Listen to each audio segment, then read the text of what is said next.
Welcome to the Banker Lamp. Please enjoy the video. You begin by powering on the Beats Solo 4 and ensuring the battery is adequate. Low power can interrupt pairing.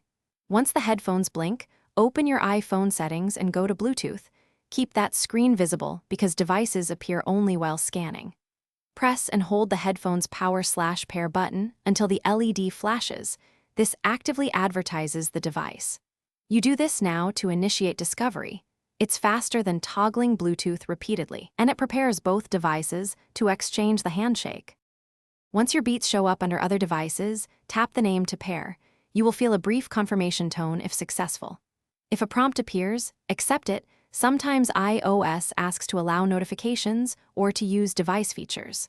Wait until the iPhone displays connected, then open Control Center to confirm audio output is routed to Beats Solo 4. Also, check the app you're using for playback to make sure it isn't forcing another output. This avoids silent playback caused by misrouted audio. You finish by testing across use cases. Play music, make a call, and change volume on both the iPhone and the Beats to confirm control works. If audio fails, go to Settings, right arrow Bluetooth, tap the I next to Beats, choose Forget this device, then rerun pairing from the start. That clears corrupted profiles.